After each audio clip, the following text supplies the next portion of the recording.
আসসালামু আলাইকুম, welcome to কণিকার কারবার। আজকে আপনাদের জন্য নিয়ে এসেছি একটি মজাদার মাছের রেসিপি। আজকে আমরা রান্না করব পোয়া মাছ সাথে দুন্দল। এই রেসিপিটি এত মজা, আপনারা যদি পোয়া মাছটি এরকম করে রান্না করেন, আমি শিওর আপনাদের প্লেট খালি হয়ে যাবে। চলুন শুরু করা যাক।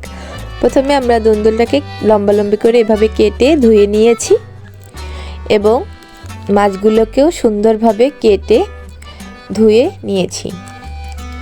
এবার আমরা মাছগুলোকে লবণ এবং হলুদ দিয়ে ম্যারিনেট করব।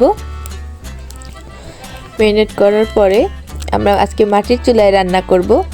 তো দুটো কড়াই নিয়ে নিয়েছি, একটি কড়াইতে তেল গরম করে নিয়েছি এবং মাছগুলো একে একে দিয়ে দিচ্ছি। সবগুলো মাছ দিয়ে দেওয়ার পরে আমরা মাছগুলোকে ভালোভাবে ভেজে নেব।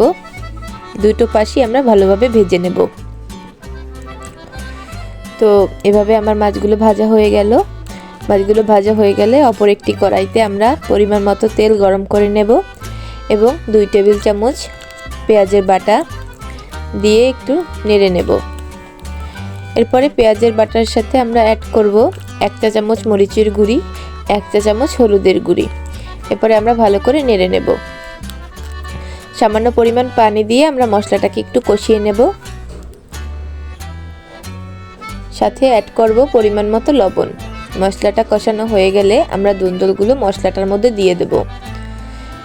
এরপরে আমরা ঢাকা দিয়ে মশলাটাকে কিছুক্ষণ কষিয়ে নেব। ঢাকনা উঠিয়ে মাঝখানে আমরা একটু দুন্দলটাকে নেড়ে দেব। এরপর আবার ঢাকনাটা দিয়ে দেব। এরপরে যখন আমাদের দুন্দলটা ভালোভাবে সিদ্ধ হয়ে যাবে, এই পর্যায়ে আমরা মাছগুলোকে অ্যাড করে দেব। তো একে একে সবগুলো মাছই আমি এখানে দিয়ে দেব। মাছগুলো দেওয়া হয়ে গেলে আমরা পরিমাণ মতো পানি দিয়ে দেব। পানি দেওয়ার পরে এবার আমরা আবার ঢাকা দিয়ে দেব।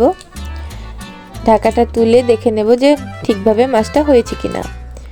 মাছটা ঠিকভাবে হয়ে গেলে আমরা এখানে কিছু কাঁচামরিচ ফালি করে দেব এবং ধনিয়া পাতা দিয়ে দেব।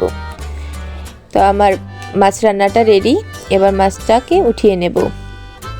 একটি সার্ভিং বোলে সার্ভ করে দেব। তো আমার রেসিপিটা তৈরি হয়ে গেছে। আমাদের চ্যানেলের পাশে থাকবেন, এটিকে সাবস্ক্রাইব করবেন, লাইক, কমেন্ট এবং শেয়ার করবেন। ধন্যবাদ।